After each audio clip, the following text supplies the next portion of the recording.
Putin's rabbi, Burrell Lazar. And remember, Greg, when we were doing some of the investigation into the Mueller probe itself and the report, there was that very interesting, I think it was a footnote, that talked about the meeting of Burrell Lazar, the potential, the setting up, and it wasn't clear exactly what happened, but Burrell Lazar going to meet in New York City with some Trump people. Yes, it was actually a relative of Jason Greenblatt, who is Greenblatt is not the ambassador to Israel, but he is a former Trump organization attorney who is currently he was a direct Trump advisor to Israel, working directly with Trump's ambassador to Israel, David Friedman, I'm sorry. But basically a relative of Jason Greenblatt, a Trump organization figure turned advisor to Trump on the Middle East, tried to arrange a meeting between Trump and Putin.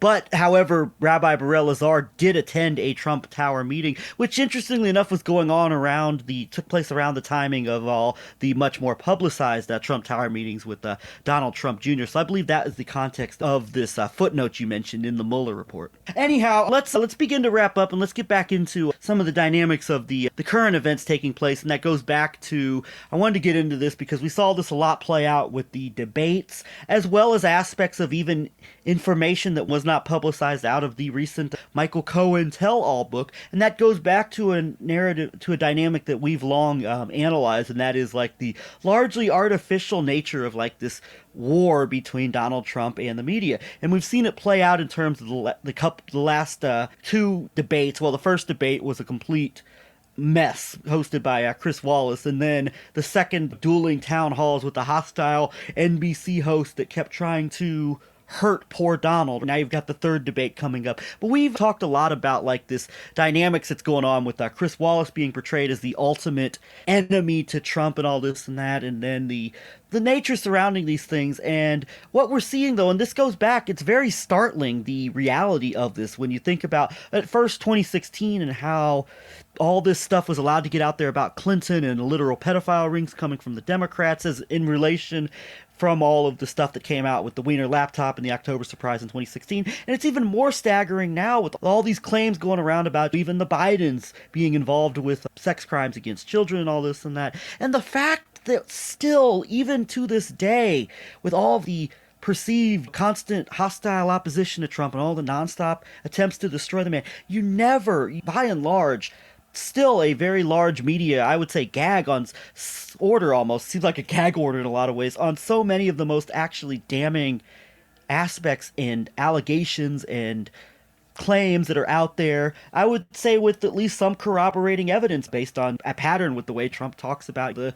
female sex and other aspects of his personality and traits and characteristics. But it's still to this day, with all of this opposition, whether it's Chris Wallace asking Trump about the Proud Boys, or it's Savannah Guthrie at NBC, oh, why don't you condemn QAnon and all this and that, still I would say by and large a gag order on all things related to a lot of the most damning aspects, certainly of the global collusion that took place. It's been laid out so, I would say, excellently and masterly by Seth Abramson, the author of the Proof series of books, and then even getting into the deeper aspects of things such as the rise of Trump and the people and figures behind it, and how that interrelates with, I would say, still large media censorship over allegations, similar allegations that have been running wild within like the Clinton and now Biden spheres within the alternative media by and large, and similar allegations that have been out there about Donald Trump and people close to him for years and years that still go unreported. So I think under the guise and under this facade, I would say large facade of like this constant hostile media opposition that is trying to just destroy this poor man who just wants to stand up for America, you see, I would say, some of the most blatant examples yet over the last month or so of just how much this, by and large, the mainstream media complex as we know it just continues to, on the issues I think that really do matter, the really damning information, the really damning aspects of things that are out there, still by and large have been very largely ignored. And I think it's become very blatantly obvious over the last month or so. And I think that things that people perceive as like all this hostile opposition to Trump, such as the debate and the town hall that followed, I'm sure there'll be a lot of similar narratives coming out of whatever happens tomorrow night at the second debate. By and large, I think it's very, very more obvious than ever that still there's a huge amount of cover running in so many different facets of this bigger Trump operation. And I think we really saw a lot of that in the past month. So maybe we can finish this by going over a couple of those dynamics that we've seen at play. The Savannah Guthrie scenario was like, I sort of saw her as the Trump supporters attacked her as being so nasty, nasty woman to him and asking too many hard questions and all of that. But I actually saw her as the same way that I saw in the Mike Wallace scenario from that first debate, where it seemed like the Trump people thought that he was asking Trump difficult questions. But to me, it looked like he was managing Trump and managing the areas that were really, really difficult for Trump.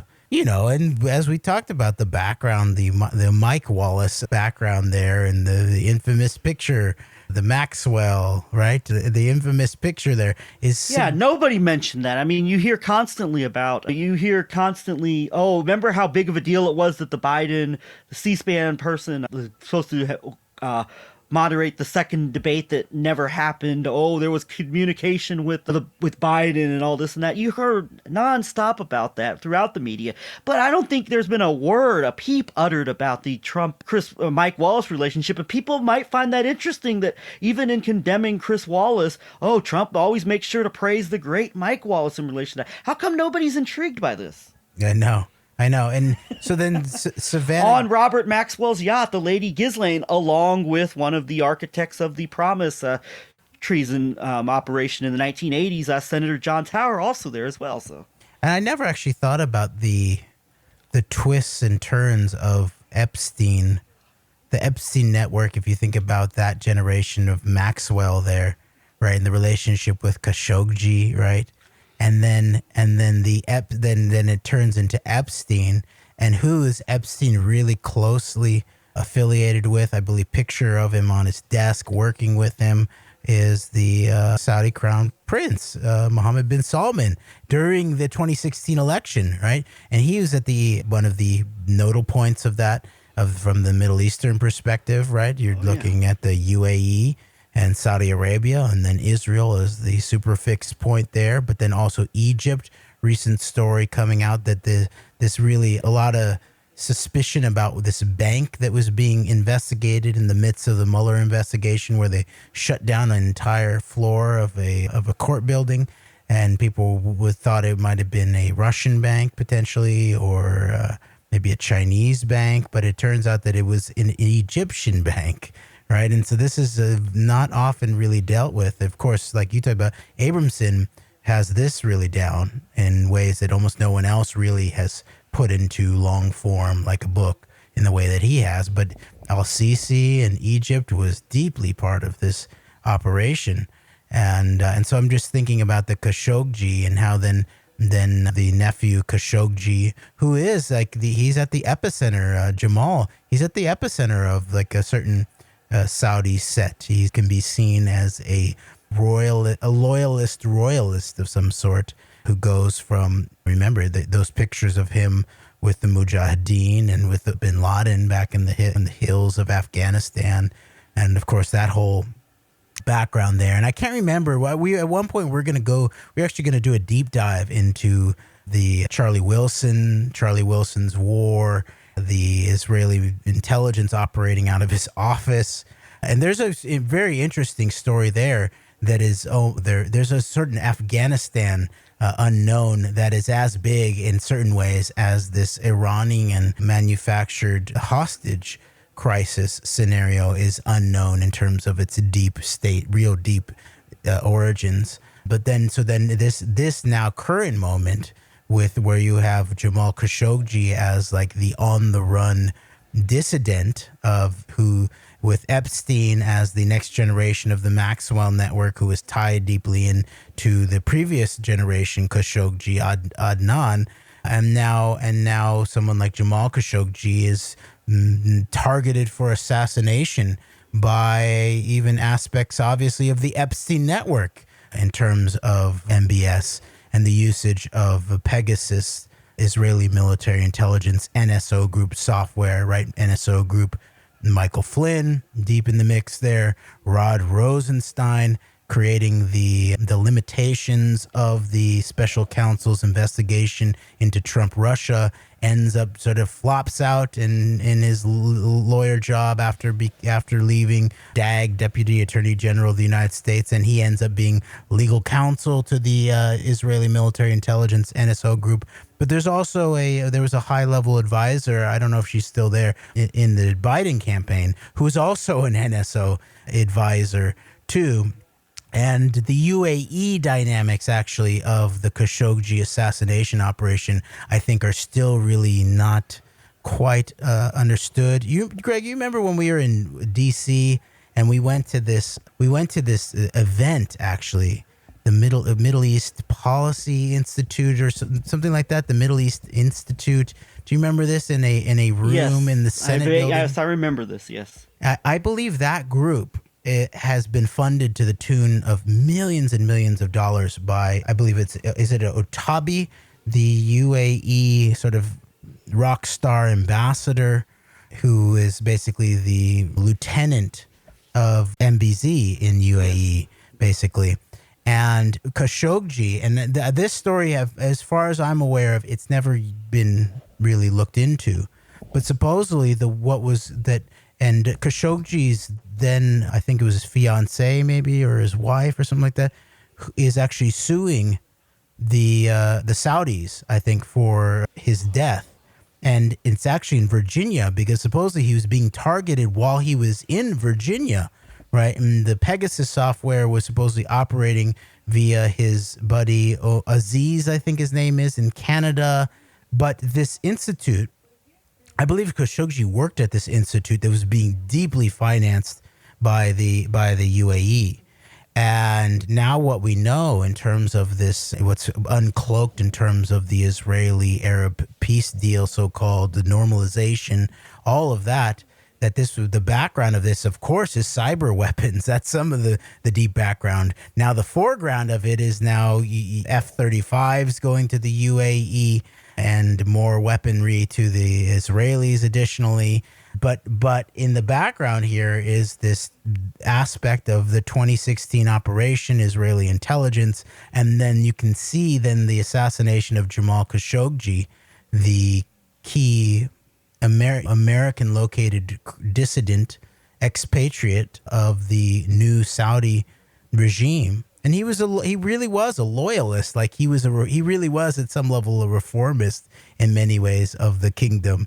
And he was targeted by the guy who was, remember, in the wake of the Las Vegas shooting, that it was former Blackwater guards being utilized allegedly by the Crown Prince in the Ritz-Carlton in terms of extrajudicially locking up his royal opponents.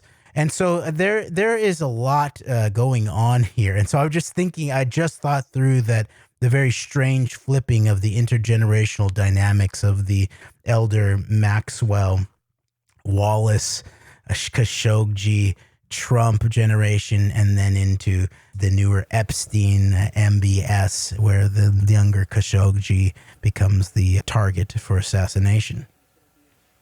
What a tangled web, but I mean it makes perfect sense, and it should be inquired, and it completely under the wayside, under like the guise of all of this serious Trump Chris Wallace hostility. It would make for a very, very fascinating, I think, dig into, and I think it should be of more interest to people. And Jeremy, unless you want to go somewhere else with this, I think it is getting close to, I think, us to start wrapping up here, but do you want to talk about what we meant to discuss this sooner, but things got in the way and life got in the way. But the one of the particular revelations out of the Michael Cohen alleged tell-all book, I think there's a lot of stuff that Michael Cohen would rather still not talk about to this day, obviously, but a very, very particularly interesting revelation that came out of the Michael Cohen book that I think is of vital importance, that got, I think, right in the middle of a CNN article about the Cohen book, that I can't think of it getting much more traction than that, but it was very telling that, like, perhaps maybe the most important detail. I mean, I haven't read the book, but I mean, it seems like perhaps the most important detail to come out of the book is that it directly relates to direct evidence of, like, obvious, like, Trump, Russia type of serious evidence pointing to a financial, economic type of compromise situation going on, completely ignored. And do you want to get into that real quick and what it seems to indicate and what it means?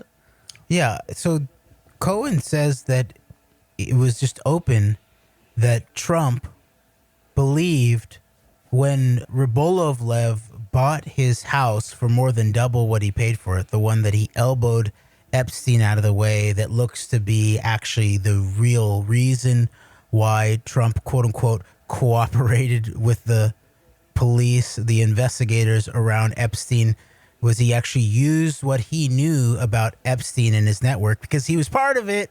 He was. I mean, yeah. And on that note, pictures that are coming out too. Yes. On that note, yes, this very interesting picture of Donald Trump, I believe at the opening of a Hard Rock Hotel Manhattan, introducing young Ivanka and young Eric Trump to what Noel Castler, the apprentice, a man who worked closely with Trump on The Apprentice, who's been I think a very effective, very serious whistleblower, I would say, of a lot of aspects of the inner workings of the Trump apprentice operation, and a lot of insights into Trump's character and the type of people he's been surrounding himself with for so long, has come out and said that Jeffrey Epstein was referred to as Uncle Jeffrey by the Trump family. So there you go. And that picture, and I guess it's been around a little bit, but it's re-emerging, and I've seen things that say that it was at it's in the same place as the Hard Rock Cafe in Times Square, but it was the Harley Davidson Cafe, I guess, the opening of the Harley Davidson Cafe, and you can tell that Ivanka and Eric, right, in the picture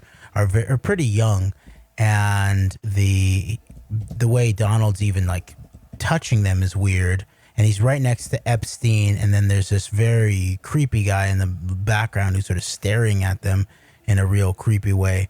And so, yeah, so of course, this is that network.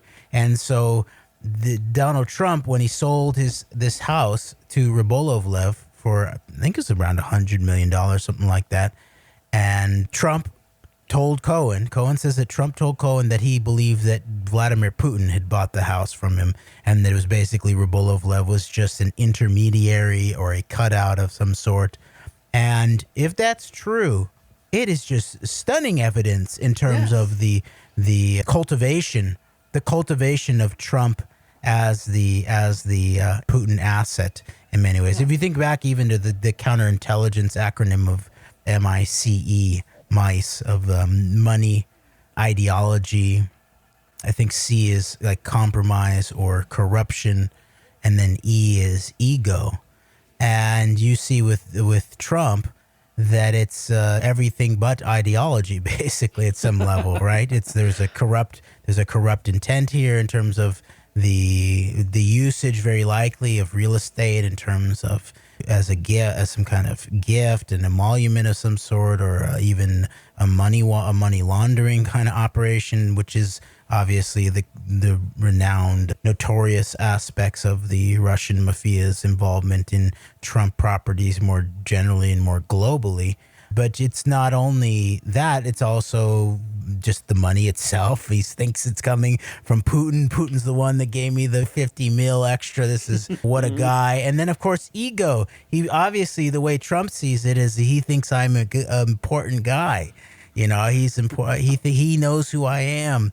The big man on the white horse. Putin knows who I am. And so that's a big deal. And the fact that hasn't been drawn out, I mean, I don't know what Aaron Mate or Jimmy Dore would do with it. They would say that Rachel Maddow covered it, thus it's a and Michael Jonathan Chait might have said something about it. and Michael Cohen basically just So who knows if it's true? It sounds true to me, and it fits in with what we know about that network, with that relationship there, the real estate. Rybolovlev, remember Rybolovlev with the private plane tracking Trump in 2016. So it's very telling that it hasn't been covered more. And that's the thing about this is like with so many of the other damning claims that are out there. Okay, look, we'll go back to the alleged, sexual assault against then 13-year-old Katie Johnson. And whether even if it's completely fabricated, it's like, if you're really like these kind of things, and it's, why wouldn't you, like, if the media is truly this horrible and this evil, trying to just destroy this, truly just so relentless in trying to destroy this man in any way possible, shouldn't something like that be out there and thrown out there as a means to be used against him? And it's similar. I mean, this is not on par with a literal sexual assault, although it's directly interrelated with aspects of the Trump-Epstein relationship, and it might answer a lot of questions, and it might answer a lot of questions surrounding the most salacious details of the Steele dossier. It might help us understand the nature of like the trip to Moscow that Trump took around the Miss Universe pageant and all of the salacious things he was accused of doing while he was there in his time there. A lot of which is still very largely unanswered. But for the life of me, it's like, I mean, I see this just as, and once again, we go back to those relationships with Trump and people in the media, the Jeff Zuckers of the world, Les Moonves. He's been Me Too'd, he's been disgraced, so to speak. But there's still a lot of remnants of people, I'm sure, at CBS that are still have that relationship with them, that still have those relationships that Moonves had, and his type of interest in terms of pushing ideology and narratives. And then, of course, even NBC, of course, Jeff Zucker and Mark Burnett, and aspects of very powerful interest within NBC Universal, and the remnants of those are still there as well, I'm sure, in terms of like this whole dynamic with the Trump town hall with Savannah Guthrie and all the things that played out there. But the fact that this is not front page news, Trump believed he bought this mansion that he believes was directly bought by Putin, basically, that this is not all over every newspaper and television show in the world right now with this. I mean, it doesn't blow my mind when you think about like the dynamics of like what we see as like the real media relationship, but I mean, this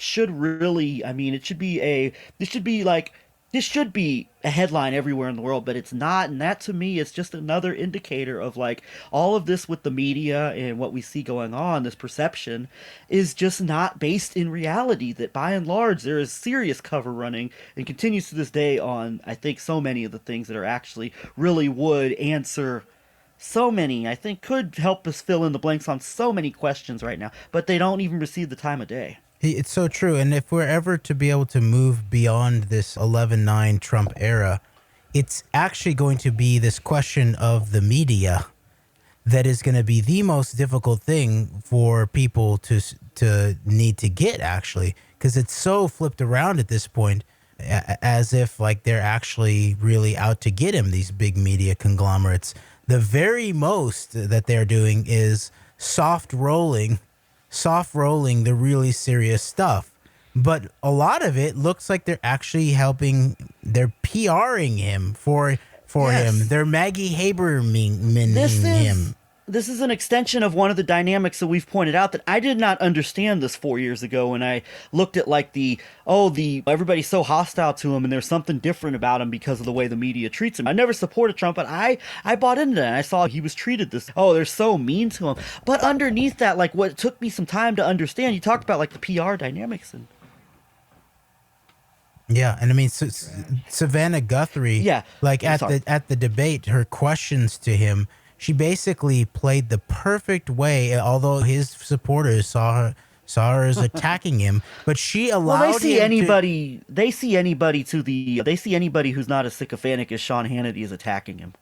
And at some level, she gave him a bigger solid than Sean Hannity ever has, in terms of allowing him to clean up his QAnon issue while also maintaining his base, basically his QAnon base. And then also the question of the Proud Boys, Yes. and even the sort of turning the whole Proud Boy thing into the white supremacist dynamic. That's very misleading was because totally avoided. Yeah, and when it allowed the Proud Boys to go put their black Puerto Rican spokesman out there and say, "We're not a white supremacist group. Look at us. We have." But that's not what their actual function is in this moment. It's not about that. It's about something deeper than that. They are purveyors, and they are adding to just domestic chaos and this continued fomenting of chaos. To label them as like this white supremacist group, that's just completely misleading, and I don't see people really pointing that out. It does represent, it is supposed to represent that at some level or another. It kind of does, but it's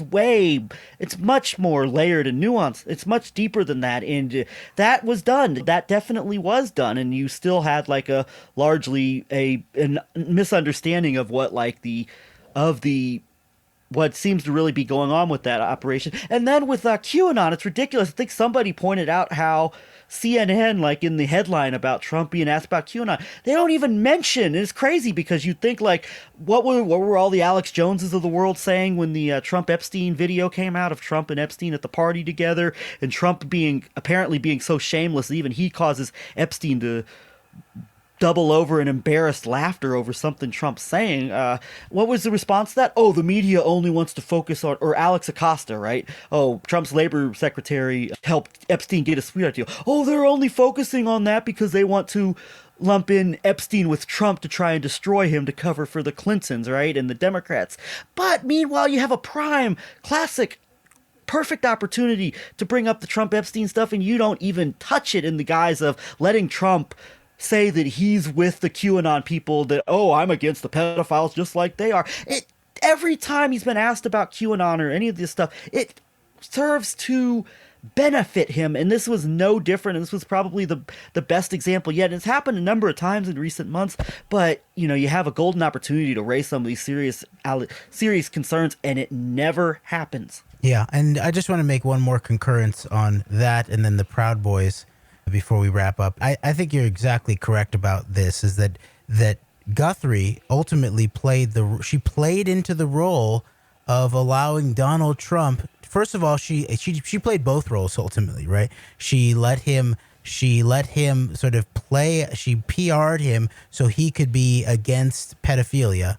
And yes. Well, the main thing I know about QAnon is that they're against pedophiles. Are you for pedophiles? I think that's a good thing. And of course, she ends up playing the role of the fake news that are protecting the pedophiles, because she lets him paint himself as actually against the pedophiles, and that's why, even though he don't know anything about QAnon except I know they're against pedophiles, and that's something else this does, Jeremy, is that like under the a lot of people as a result of this will believe that the reason why the media doesn't hit Trump with any of this stuff is because he's not complicit in any of it, and so it gives you this perception like, see, Trump is scot-free of all this because the media just can't find anything on him, when meanwhile this would have been a prime, classic, great, perfect time opportunity for a media that was actually truly out to really try to bring this man down, to raise all this stuff, and they didn't do it immediately. And I actually think that even someone as mainstream as like Mehdi Hassan or someone like that would have in the moment been able to immediately spin it. Don't you remember a couple months ago when you wished the underage sex trafficker Ghislaine Maxwell locked up for it? Well, you remember that? Or you were close with Jeffrey Epstein, right? Don't you remember talking about him in the media about how he's a good guy and a good friend and likes young women like you do?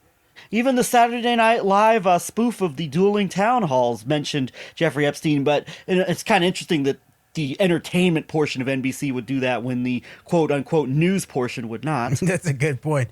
And you were also exactly right about the Proud Boys in terms of the way that was. It reminded me of when we've talked about this before about it was related to the David Duke CNN operation during 2016 at some level. And of course, Trump's fans always talk about he's denounced white supremacists and David Duke for years and years and years. And of course, no one fills in the background of why is David Duke on TV? Is David Duke a spook? What is actually going on with the David Duke, the spook network, of course. And then the Proud Boy thing, the way that it's done under the guise of white supremacism, not only does it allow it to do what you're talking about, where they put on their Puerto Rican spokesman and all of that, but it also, again, in a similar way that they cloak the actual nature of people like David Duke, the deep state aspect of a David Duke, they do the same thing in relationship to the Proud Boys to sort of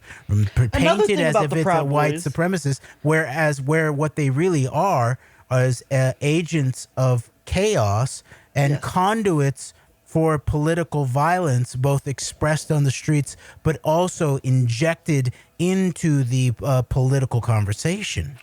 Another person who basically largely has gotten off scot-free regardless of his constant sob stories of being financially destroyed and constantly needing your support, Roger Stone has been a primary influential player in terms of like the rise of the Proud Boys and that whole ideology. And we've had conversation among ourselves about like this whole, what does this dynamic of the Proud Boys with Gavin McInnes, who freaking kissed Milo Yiannopoulos in a fuck Islam display post Orlando shooting, nightclub shooting, and Roger Stone and his libertine lifestyle and the playing of the Village People, and what do these things actually represent in relation also, like we can go into that another time, but I mean what all that represents. If you understand things like the Village People, you'll get what we're getting at with like that whole dynamic of something very, very, very, I say like almost like a type of a gay fascism at some level or another almost. But even in addition to that, like the obvious like destabilization factors it relates to, even from like a possible Russian horseshoe centric perspective, with Roger Stone being a primary player in like this whole Proud Boys narrative, in the fomenting of like the Proud Boys is like this right wing architect of domestic chaos and turmoil. And so it's just so many areas where like, but instead let's just say, oh well Trump's a white supremacist because he won't disavow the white supremacist Proud Boys, completely missing the point, and I believe largely on purpose. It's true, and it is very much related to this cover up of the what you're sort of pointing to in relationship to this background of the what is the significance of the YMCA song and this background of Roy Cohen, because that's all about sort of the simplistic cover up of Donald Trump, quote unquote, the womanizer, right, who loves the models and all of that. And yet right underneath the surface is, first of all, the sort of pedophile adjacent, at the very least, if not Katie Johnson allegations totally true, front and center, that there's that. But there's also this question of the sort of misogynistic version of the sort of Roy Cohn, sort of the gay mob kind of gay fascism operation going on that you basically pointed to, and in the similar way that the Russians and the Israelis are aligned in terms of interest around breaking up the European coalition, the angry gay mob sort of fascists are aligned with the misogynist. The misogyny, the hate of women is in the mix there, because actual gay folks, gay men, for example, in America, are largely not misogynists. They're not. It's only these guys who use it's almost like a prison dynamic kind of thing, where it's used as a domination kind of thing. And there's this whole thing of being closeted and how that then lends to compromise. Think about even the allegations around Wexner and Epstein as the quote unquote boyfriend, as the Ohio Inspector General titled him after his deep investigations into that relationship. And meanwhile, Epstein and Ghislaine Maxwell, and it's Leslie Wexner and his wife, and then it's Donald Trump and Roy Cohn in the roaring Plato's Retreat days of roaring Manhattan, and it's the question of the models on the arm. Are they the beards of some sort? And so there is that is the deeper aspect behind the question of the payoffs, the Stormy Daniels, and the way that Alex Jones, the way we've talked about how Alex Jones used that clip that you referred to, Greg, of Epstein and Trump raging down at Mar-a-Lago, I think, as basically Alex saying, well, it's just, I just have more support and more respect for him. He's just a red-blooded male. He just loves the women and all that. Imagine if it were Bill Clinton doing that with Epstein and ogling over cheerleaders. Yeah. Yeah. But then again, his boy Roger Stone allows us to run with the narrative, oh, Trump never did anything with Epstein, because we're only focusing on one aspect of the Epstein operation and ignoring all this other stuff that the media that hates Trump so much also ignores. So. And it's very possible that that video imagery of Trump's drugged up in some way, obviously, in there. He looks like a sort of like a fiendy, some kind of like a mangy rat of some sort looking for a quick something. But that is very, very, that it's very possible that even that layer of the sort of the cheerleader desire is all a larger cover for what's right underneath the surface, which has to do with Roy Cohn beard things going on. And then also the Katie Johnson, the deeper aspects of the Epstein network and all of that. And all of that goes to say basically is that this is what the attention by this media on Trump has actually covered up, to the point of where even us who've been trying to research some of this stuff, we still don't really have a good grasp on it because it hasn't been well investigated. Indeed. And so I guess I'll wrap up here with the wrap up. I wanted to finish the point on Trump and like the guise of the opposition to him with it really, I don't think being that way at the end of the day, is that I think what a lot of people still don't understand about Trump, it took me a long time to understand this, is that look, Trump is you mentioned like Maggie Haberman, the PR aspects of it, and her father and advertising, all this and that.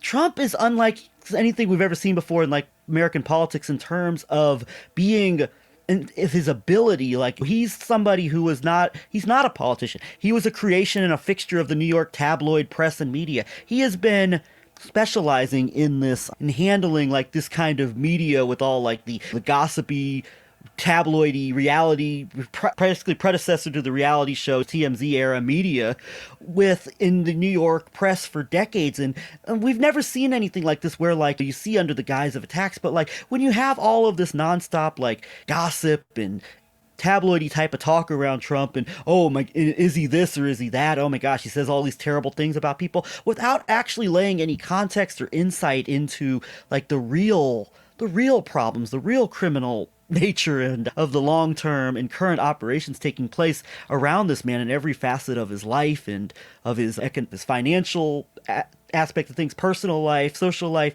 It benefits that. And I think this is a dynamic that we really haven't in a lot of ways seen before. At least I don't think we have. If there are other examples, perhaps people could point them out. In terms of national politics, certainly at the presidential level, this is like something we haven't seen before. And and this is why like someone like a Donald Trump and very savvy, sophisticated people around him are able to capitalize off of and thrive off of the constant perception of all of this hostility and hatred towards him.